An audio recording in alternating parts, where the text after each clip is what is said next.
자, 이제 또다시 돌아왔습니다. 이제 어떤 우리가 보통 공동체 하면, 물론 공동체에서 필수적으로 있어야 될 것이 정치입니다. 갈등을 해소해서 바른 길로 인도하는 이런 정치가 굉장히 중요 요소 가운데 하나고요. 그리고 이렇게 공동체에 또 빼놓을 수 없는 것이 경제의 문제입니다. 공동체가 뭐 그냥 삽니까? 먹고 살아야지.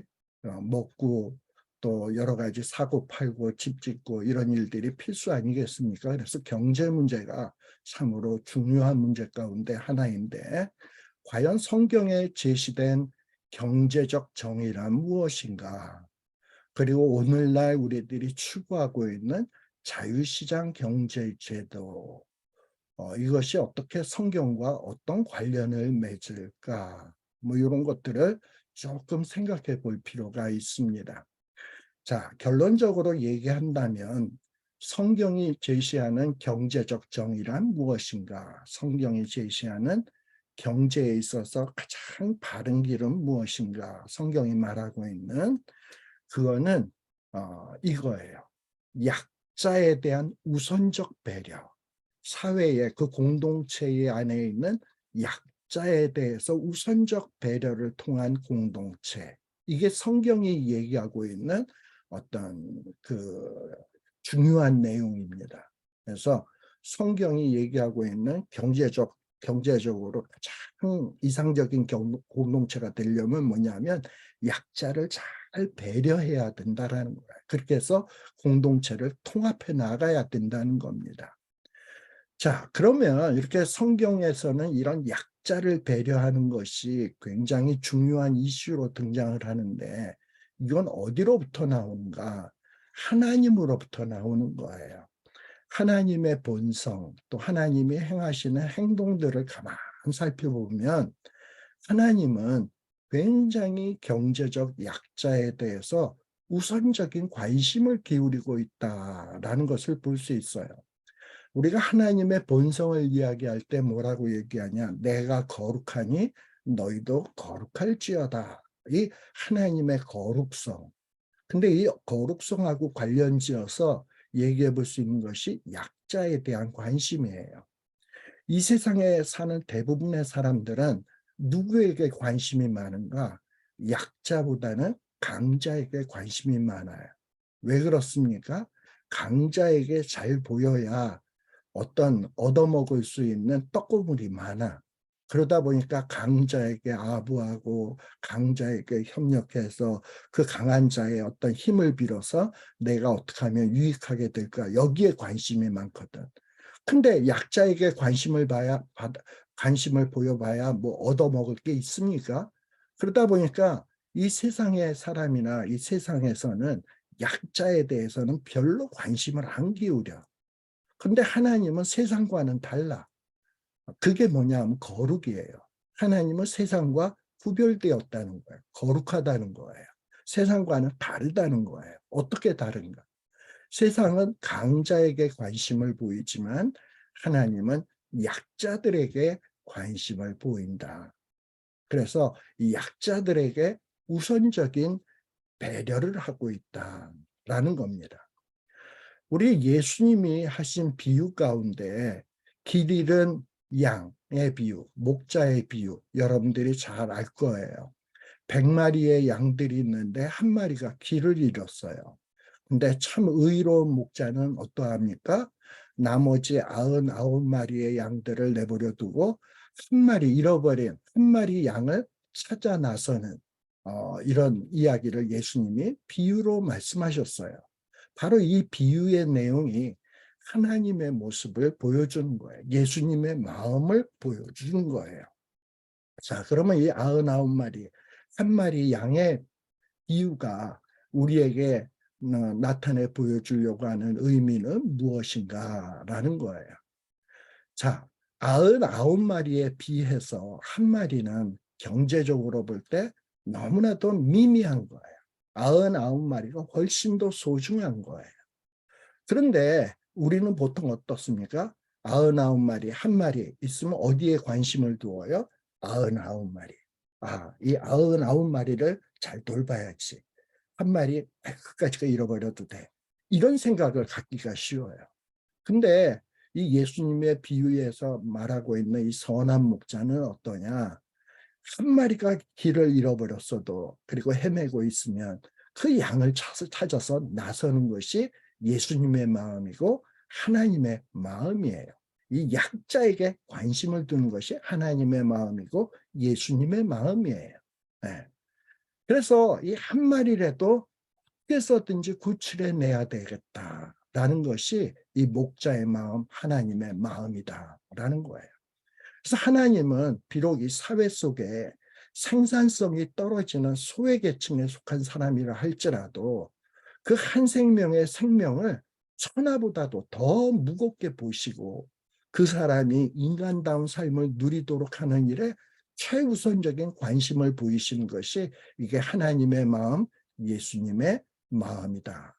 그리고 그 한 마리의 양을 구출하기 위해서라면 때로는 99마리의 어떤 그 희생을 어느 정도 감수해서라도 그 한 마리를 구출하는 일에 관심을 기울이는 것이 이게 하나님의 마음이다라는 겁니다. 근데 우리 세상 사람들은 어떻습니까?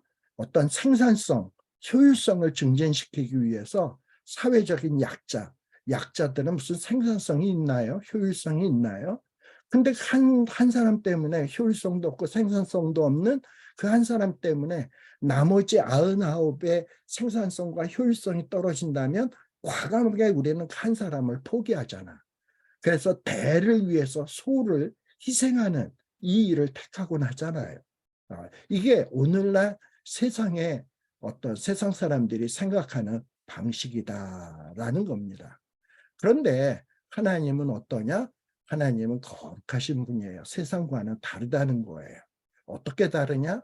하나님은 약자의 관심을 가지고 그리고 하나님의 백성이라면 너희들은 세상과 달리 하나님이 거룩한 것처럼 너희들도 세상과는 달리 너희도 거룩해야 되는데 거룩하다는 것이 뭐냐? 약자의 관심을 기울이는 자들이 되어라 라는 겁니다. 그래서 이 모세의 율법에 보게 되면 레위기 19장 19절에서 10절에 보면 19장 앞부분에서는 내가 거룩하니 너희도 거룩할지어다 하면서 여러 계명들이 나오는데 그 중에 하나가 뭐냐? 너희들이 밭에서 밀이나 포도를 수확할 때 어떤 경제적인 약자를 항상 마음속에 생각하면서 밭 모퉁이를 다 베지 말고 떨어진 이삭을 줍지 말고 내버려 두고 포도도 다 따지 말고 떨어진 열매를 줍지 말라고 명령하십니다. 왜? 이런 홈리스나 나그네들이 그 떨어진 이삭이나 떨어진 그 열매들을 주워다가 먹으면서 생계를 유지하거든요.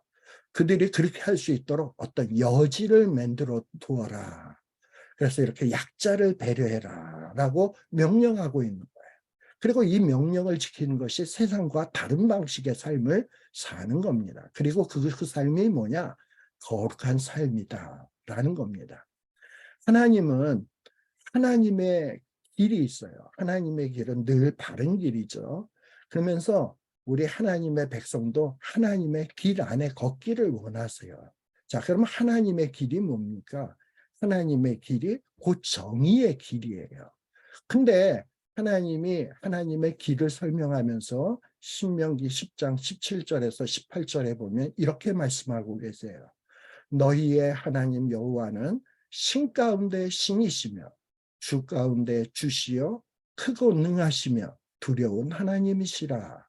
사람을 외모로 보지 아니하시며 뇌물을 받지 아니하시고 고아와 과부를 위하여 정의를 행하시며 나그네를 사랑하여 그에게 먹을 것과 옷을 주시나니 라고 되어 있어요.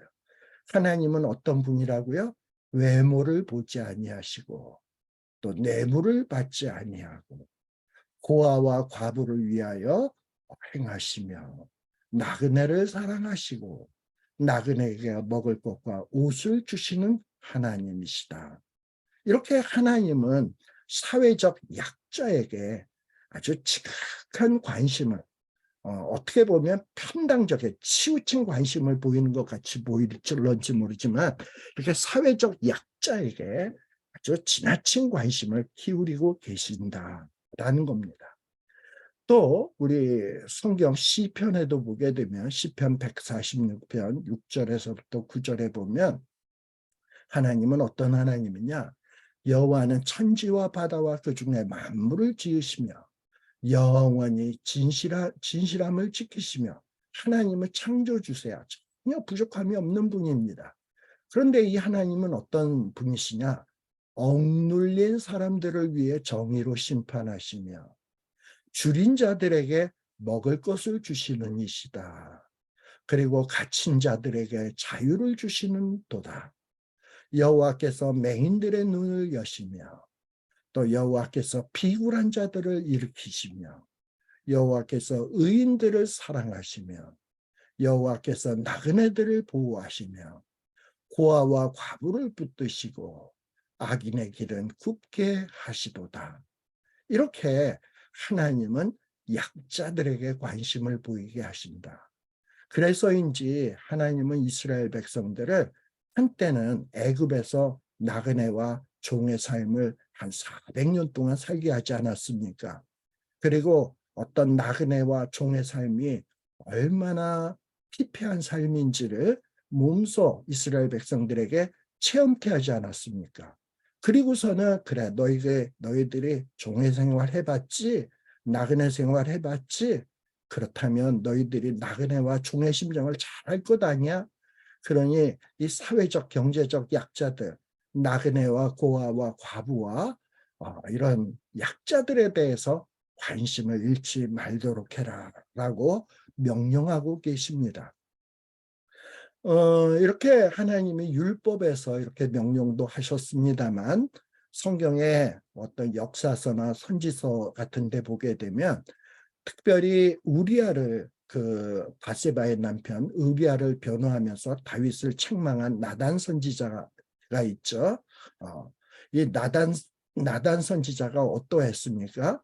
다윗을 책망할 때 부자가 있고 가난한 자가 있는데 부자에게는 양이 많은데 이 부자가 가난한 자의 양 한 마리 있는 걸 뺏어다가 잔치를 했잖아요. 얼마나 신랄하게 나단 선지자가 다윗을 책망합니까?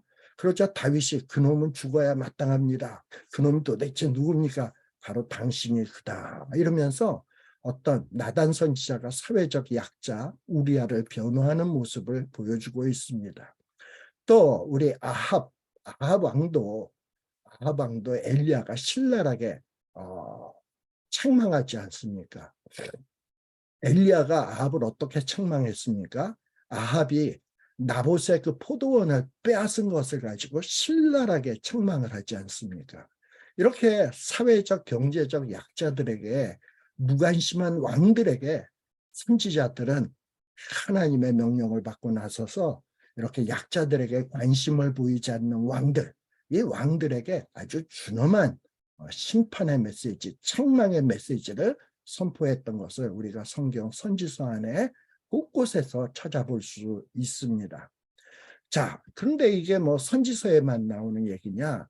신약 시대에도 마찬가지예요. 신약 시대 예루살렘 교회에도 이 약자에 대해서 관심을 보였던 것을 볼 수 있습니다. 이 예루살렘 교회 주변 팔레스틴 인근에는 유대인들이 많이 살았는데 그들 가운데는 끼니를 잊기가 어려울 정도로 어려운 사람들이 참 많이 있었어요. 그런데 이 예루살렘 교회는 성령의 충만함을 받고 하나님의 은혜를 받은 후에 어떤 일이 벌어졌습니까? 이렇게 사회의 어려운 사람들에 대해서 외면하지 않고 그들의 생계의 문제를 외면하지 않고 그들의 그 어려운 문제를 우리가 함께 담당해 주어야 되겠다 하는 이런 결정을 하게 되죠. 그래서 사람들로부터 재산이 넉넉한 사람들로부터 재산의 일부를 헌납을 받아가지고 공동기금을 조성한 후에 이 기금을 가지고 그 가난한 자들, 사회적 약자들을 도왔습니다. 물론 일시적이지만 서로 물건을 통용하고 필요를 따라 나누어 쓰는 사랑의 아름다운 경제적 실천이 이루어질 수 있었습니다. 이게 성경에서 보여주고 있는 어떤 경제의 모습이에요. 그래서 이 참으로 아름다운 경제 시스템을 이루려고 하면 사회적 약자에 대한 필요가 필수적이다라는 겁니다. 그리고 어떤 이스라엘의 토지 시스템도 보게 되면 이스라엘의 토지 시스템도 누가 이 토지 시스템을 이스라엘 백성들에게 주신 겁니까? 하나님이 주신 거예요.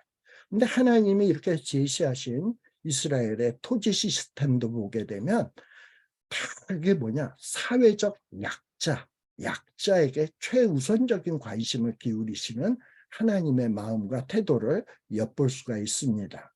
당시에 이스라엘 나라 주변에 여러 가나안 지역의 도시 국가들을 보게 되면 왕들이 다 통치하고 있었어요. 그리고 왕들이 모든 토지들을 독점하고 있었습니다. 그리고 왕의 토지를 하사받은 귀족들도 땅을 갖고 있었고, 일반 평민이나 노예들은 소작을 하거나 종노릇하는 시스템으로 살고 있었습니다. 이게 주변 나라의 어떤 토지 시스템이에요. 그러나 성경에 나타나는 토지 시스템은 어떠합니까? 성경에서는 어떤 토지 시스템을 보여주고 있냐? 레위기 25장 23절에 보면 모든 토지는 다 하나님의 것이야. 이 모든 토지의 소유권은 하나님께 있어요. 그리고 사람들에게는 뭐냐? 하나님이 그 토지를 관리할 수 있는 권한을 맡기신 거야. 청직이야. 백성들은 소유권이 하나님에게 있는 하나님의 땅에 잠시 머무는 나그네입니다. 그리고 그 토지의 주인은 하나님이에요. 이게 성경이 제시하고 있는 토지의 시스템입니다. 그리고 근데 하나님이 뭐라고 얘기했냐? 시편 24편 1절에 보면 땅과 거기에 충만한 것과 세계와 그 가운데 사는 자들은 다 누구의 것이다? 여호와의 것이다. 따라서 인간이 지닌 경제적 소유권은 하나님으로부터 부여받은 종속적인 소유권입니다. 절대적 소유권자는 하나님이에요. 인간은 잠시 관리하고 보존하는 청지기일 뿐이다 라는 거예요. 네. 그래서 이런 기독교 신자라면, 하나님의 백성이라면 이런 마음을 가져야 돼. 내가 지금 갖고 있는 것이 내 것이 아니다. 이거는 다 하나님의 것인데 하나님이 잠시 나에게 맡긴 것뿐이다 라는 이런 인식을 가져야 된다 이 말입니다. 그래서 내가 갖고 있는 경제적 재화, 뭐 돈이라든지 부동산이라든지 주식이라든지 기타 등등 모든 것 내 거다라는 생각을 한다면 이건 성경적이지 못하다. 하나님이 내가 이 땅에 사는 동안 나에게 잠시 맡긴 것이다. 그리고 하나님의 뜻대로 잘 관리하라고 주신 것일 뿐이다. 맡기신 것일 뿐이다. 라는 이런 인식을 가져야 합니다. 그리고 이렇게 하나님이 주인입니다만 하나님이 주인이라고 하고 어떤 인간들을 노예처럼 부리시는 하나님이냐? 아니야. 하나님이 주인이지만 이 백성들의 생존권을 보장해 주기 위해서 일용할 양식을 주시는 분이야. 먹고 살 수 있도록. 그래서 백성들에게 땅을 선물로 주셨어. 먹고 살 수 있도록. 근데 선물로 주실 때 어떻게 되냐? 특별히 이뻐하는 사람에게는 많이 주고 안 이뻐하는 사람에게 적게 주고 하는 게 아니라 서로 불평불만이 없도록 평등하게 분배해서 나누어 주었습니다. 그리고 어떤 왕이 독점하지 않도록 어떤 한 개인에게 많이 준 게 아니라 가족들에게 평등하게, 부족별로 평등하게 이렇게 나누어 주었습니다. 그리고 그 토지 소유권을 잃어버리지 않도록 여러 가지 제도적인 장치를 마련해 주었습니다. 특별히 이 제도적인 장치가 뭐냐? 이 토지를 매매해서는 안 된다라는 거예요. 토지는 하나님이 선물로 준 거기 때문에 선물로 준 것을 남한테 팔아먹는다? 이건 하나님 앞에 불경스러운 일이에요. 그래서 이 토지를 누구에게 매매하지 않도록 해라. 그리고 설사 가난해서 담보로 잡혀서 빼앗겼으면 형제가 도와서 그것을 되찾아오도록 해라. 이런 제도들을 성경 안에 이렇게 여러 명령을 통해서 우리에게 보여주고 있는 것을 볼 수 있습니다. 이게 다 뭐냐? 가난하고 약한 이 백성들을 보호하도록 하기 위해서 주신 하나님의 시스템인 거예요. 특별히 토지 소유권과 관련된 가장 중요한 경제 제도가 있다면 레위기 25장에 나오는 희년 제도예요. 희년 제도. 그래서 사람이 살다가 보면 부자가 될 수도 있고 가난해질 수도 있어요. 근데 뭐 가난해질 때 가난해지고 싶어서 가난해지는 사람이 있습니까? 자기 나름대로 열심히 사는데 좀 뭔가 머리가 모자라고 능력이 부족하다 보니까 다른 사람에 비해서 뒤처지다 보니까 점점 가난해지게 되고, 또 가난해졌다고 굶어요. 먹고 살아야 되겠습니까? 빚을 져서라도 먹고 살기 위해서 남에게 빚을 진다 이 말이에요. 근데 또 빚을 갚지 못하다 보면 어떻게 됩니까? 자기가 현재 갖고 있는 땅마저도 담보로 빼앗기게 되고, 그리고 자기가 갖고 있는 땅을 팔아야 되는 이런 불성사들이 생겨요. 그리고 땅도 팔고 집도 팔고 난 다음에 또 어떡합니까? 그래도 먹고 살아야 되잖아. 그러다 보면 이제 뭐 먹고 살 길이 막막하다 보니까 아들을 어떤 부잣집에 노비로 팔고, 딸들을 어떤 부잣집에 부엌대기로 팔아서 거기서 나오는 돈으로 또 근근히 먹고 산다 이 말이에요. 그래서 가난한 자는 점점 가난하게 되고, 그러다 보니 노비와 정으로 전락하는 이런 일들이 생기게 돼요. 근데 하나님은 이것을 기뻐하지 않아. 그래서 어떻게 합니까? 희년이 되게 되면 어떤 종으로 팔려간 자들을 회복해라. 그리고 담보로 빼앗긴 것이 있다면 다 돌려줘라. 그래서 50년, 안식년 7년이 7번, 77이 49, 50년째 되는 때에는 원래대로 처음에 하나님이 가나안 땅에 들어갔을 때 가나안 땅에 평등하게 땅을 다 분배해 주었잖아요. 그 식으로 다시금 회복하라는 거예요. 그래서 다시 시작하라는 거예요. 그래서 부익부 빈익빈의 악순환이 되풀이하지 않도록 이런 희년 제도와 같은 아주 정말 특별한 제도를 이렇게 제정하셨습니다. 이 뜻이 뭡니까?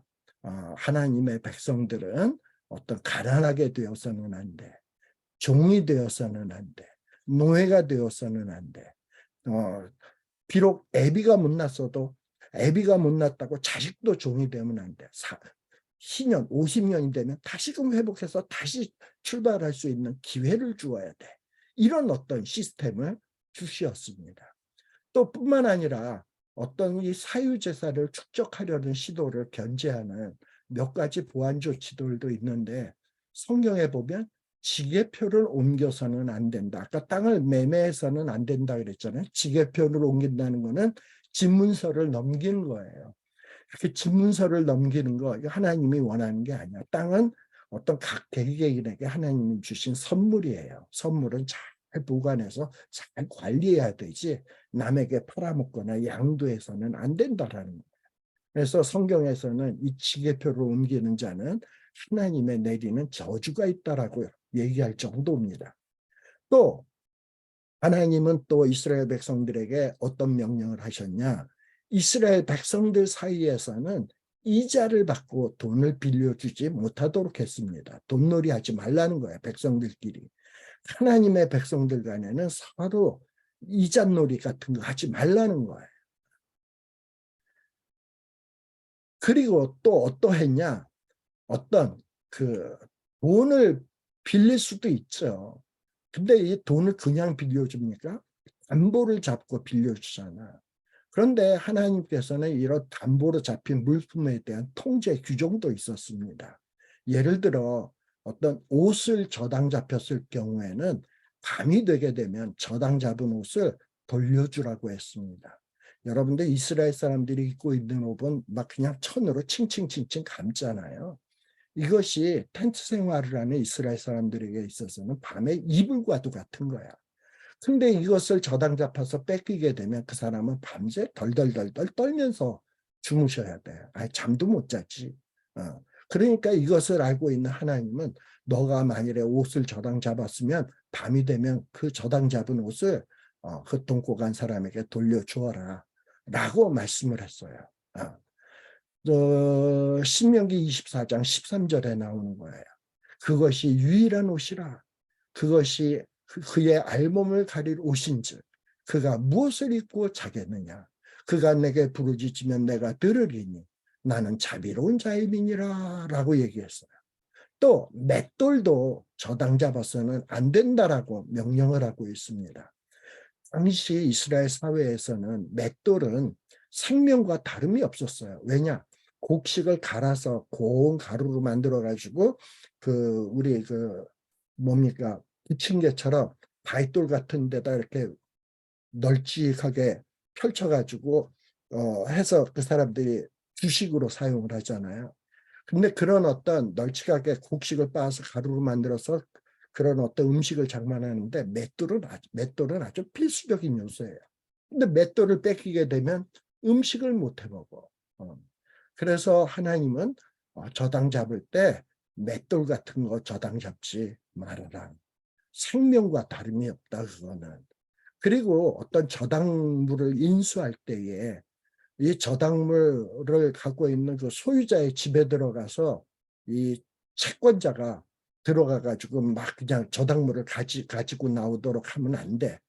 이 채무자가 스스로 저당물을 갖고 나오도록 배려를 했어요. 이런 것들이 다 뭐냐? 가난한 자와 약자를 배려하는 거다. 이게 하나님의 마음이다. 라는 겁니다. 그래서 내가 거룩하니 너희도 거룩할지어다. 내가 이렇게 약자들에게 관심을 보이는 하나님이니 너희도 이렇게 하나님의 백성이라면 약자들에게 관심을 보여라. 오늘날의 시대는 자유시장 경제라고 이야기를 합니다. 자유시장 경제. 이제 이게 성경에서 얘기하는 경제 시스템이고요. 근데 오늘날의 경제 시스템은 보통 우리 민주주의 사회에서는 자유시장 경제 시스템이라고 얘기를 하죠.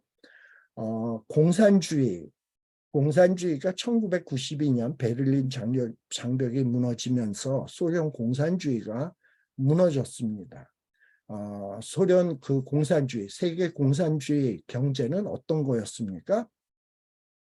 모든 재산을 공산당이 접수해서 이 공산주의 국가가 이것을 평등하게 나누어 준다는 거예요. 평등하게 나누어 주고, 그리고 노동자들에게도 이 공산주의가 평등하게 월급도 나누어 준, 그러면 평등한 사회가 될 것이다 라는 이런 이상적인 생각을 갖고 있었습니다. 그런데 사람들이 뭐 일을 해도 월급 받고 일을 안 해도 월급 받고 똑같이 받으니까 뭐 굳이 열심히 일할 필요를 못 느끼는 거야. 그러다 보니까 모든 사람들이 막 그냥 일을 열심히 하려고 하지 않아. 왜? 일을 안 해도 월급 나오는데 뭐. 그리고 남하고 일 열심히 하는 사람 월급이나 탱자탱자 놀면서 일하는 사람의 월급이나 똑같이 하다 보니까 사람들이 노력을 안 해. 열심히를 안 해. 그러다 보니까 이 공산주의를 채택한 나라들이 점점 가난해지게 되고 결국에는 1992년도 소련이 붕괴하면서 이 공산주의 체제가 무너지고 말았습니다. 자, 그러면서 이 세계가 지배하고 있는 경제 시스템은 뭐냐? 자유시장 경제다라는 겁니다. 자, 이 자유시장 경제는 어디에서부터 나온 것이냐? 아담 스미스의 그 국부론이라는 책에서부터 나온 건데요. 이 아담 스미스는 어떤 생각을 했냐? 사람들에게 평등하게 나누어지면 세상이 좋아질 거다. 이건 너무 순진한 생각이다. 사람들이 평등하게 나누어지면 노력들을 안 한다. 왜? 이 열심히 하는 사람이나 안 하는 사람이나 똑같이 받는데 뭐 굳이 열심히 할 필요가 뭐 있어. 그러니 모두가 다 점점 시간이 지나면 지날수록 열심히 일을 안 해. 일을 안 하면 뭐 생산성이 있겠습니까? 효율성이 있겠습니까? 안 되는 거야. 이러다 보니 나라가 점점 가난해지는 거야. 그럼 나라가 부강하게 되기 위해서는 어떻게 해야 되냐? 나라가 부강해져야 되는데 어떻게 하면 부강해질 수 있나? 그러면서 아담 스미스가 가만히 보니까 인간의 이기심을 활용을 해야 되겠다. 이기심. 자, 인간의 이기심이라는 게 뭡니까? 내가 좀 더 좋은 것을 가져야지. 그리고 내가 더 많은 것을 가져야지. 좀 더 높은 위치에 올라가야지. 이런 욕심들이 다 있어요. 나를 좀 더 좋게 해야지 하는 마음들이 있어. 근데 저절로 좋아지는 게 있습니까? 좋아지려면 노력을 해야지. 공부 잘하고 싶은 건 누구나 다 똑같은 마음이지. 근데 공부를 잘하려면 어떻게 합니까? 열심히 해야지. 돈을 많이 갖고 싶은 건 누구나 다 똑같은 마음입니다만 돈을 많이 가지려면 어떻게 해야 돼? 열심히 일을 해야지. 그래가지고 사람들이 뭔가 돈을 많이 벌기 위해서, 좀 더 부자가 되기 위해서, 좀 더 높은 자리에 올라가기 위해서 사람들이 열심히 노력들을 한단 말이에요. 이것이 일종의 사람들의 이기심인 거예요. 자기를 좋게 만들기 위해서 뭔가 노력하는 마음들. 이게 오히려 경제를 활성화시킨다라는 것을 아담 스미스가 간파한 겁니다. 그래서 어떤 공산주의처럼 계획 통제하는 게 나라를 부강하는 것이 아니라 사람들을 스스로 내버려두면 사람들은 잘 살고 싶은 욕심에 서로들 열심히 한다. 자유를 주고 열심히 일하도록 만들면 개개인들이 모두가 열심히 일하다 보면 나라는 부강해진다. 해가지고 자유경제 시스템, 자유경제 시장 경제 시스템이라는 게 생겨나기 시작을 한 거예요. 그래가지고 자유경제 시스템을 가진 이런 나라들이 공산주의 국가보다 훨씬 더 잘 사는 나라들이 되게 된 거예요. 근데 이렇게 자유 경쟁을 하다 보니까 이 시민들이 무한 경쟁 속에 몰아넣어짐을 통해서 어떤 현상들이 발생되기 시작했냐? 똑똑하고 잘나고 재주 있는 사람들은 자기의 이기심을 활용해서 열심히 노력해서 돈을 많이 모으고 막 부자가 되는데 뭔가 덜 떨어지고 뭔가 머리가 좀 안 좋고 뭐 이런 사람들은 뭐 열심히 해도 안 된단 말이야. 그러다 보니까 점점 가난해져. 그래서 부익부, 그다음에 빈익빈, 부자들은 점점 부자가 되고 가난한 자는 점점 가난해지는, 이러면서 사회적 불평등의 시스템이 발생되는 것이 또 이 자유시장 경제에서 나타나는 이런 폐해 가운데 하나예요. 그리고 인간의 어떤 탐욕 때문에 가진 자는 점점 자꾸 가져가지고 완전히 독과점을 하는 거야. 지가 다 갖는 거야. 그리고 없는 자들은 점점 해서 다 잃어버리는 거야. 이런 현상들이 생겨나기 시작한 거야. 이것이 자유시장 경제의 가장 큰 문제점 중에 하나입니다. 자, 그럼 이런 자유시장 경제가 과연 올바른 것인가? 성경이 보기에 성경의 어떤 가르침에 맞는 체제인가? 물론 사람들에게 자유를 준다는 거 참 좋은 일이죠. 열심히 노력해서 눈물을 흘리며 씨를 뿌리는 자는 거두리로다. 어떻게 보면 성경에 맞는 시스템인 것 같지만 이 사회의 현상을 보게 되면 부자는 점점 부자가 되고 가난한 자는 점점 가난하게 되고, 그리고 부자들은 그저 탐욕에 지만 잘 먹고 잘 살고 가난한 자들은 눈물로 밤을 새우는 이런 일들을 방치해 두는 것이 과연 좋은 일인가? 이것이 성경이 바라고 있는 원리인가? 우리가 이런 것들을 생각해 볼 필요가 있습니다. 그러다 보니까 롤스라고 하는 분이 이런 얘기를 했어요. 무슨 얘기를 했냐? 어떤 이런 불평등의 문제, 부익부, 빈익빈의 문제, 이런 문제를 해소하기 위해서 국가는 강제력을 동원할 필요가 있다.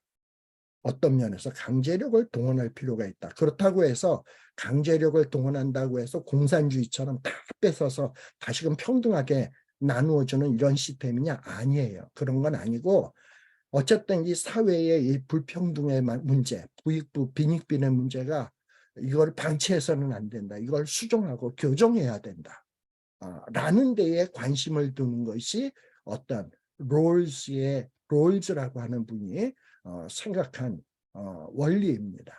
자, 그러면 이분은 어떤 논증을 펼치고 있냐? 그 이분은 어떤 그 사회에 어떤 이 불평등의 문제가 있으면 이거를 뭐 강제적으로 막 공산주의처럼 강제적으로 수정해서는 안 되고 제도적으로 고쳐야 된다. 제도적으로. 그래서 제도적으로 어떻게 고치느냐? 첫째는 어떤 사회적 최저선, 소셜 미니멈이라고 얘기합니다. 사회적 최저선을 헌법으로 보장하는 거예요. 그래가지고 우리 오늘날 자유시장 경제 시스템 안에도 최저임금이라는 게 있죠. 그리고 극빈자들에게 어떤 소셜 시스템으로 보장을 해주고 있죠. 그렇게 해서 이거를 헌법으로 보장을 해줘야 된다.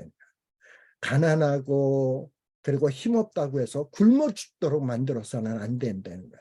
사회가 헌법적으로 그들을 보장해주고 살 수 있도록 해줘야 된다는 거예요. 또 살 수 있는 길을 마련해 주어야 된다는 거예요. 그래서 직업 훈련도 시키고 다시금 일어설 수 있도록 어떤 나라에서 융자도 해주고 그래서 어떤 이런 사회 안전망을 헌법으로 보장을 해 주어야 된다라는 거예요. 그리고 또 두 번째는 어떤 거냐? 어떤 이 사회 안에서 부자들이 부를 축적을 했을 때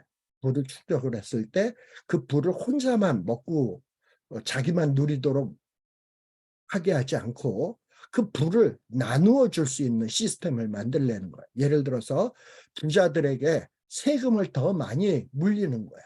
그래서 중과세를 부과를 해서 부자에겐 중과세를 부과해서 부자들은 중과세를 부과해도 먹고 사는데 전혀 지장이 없어요.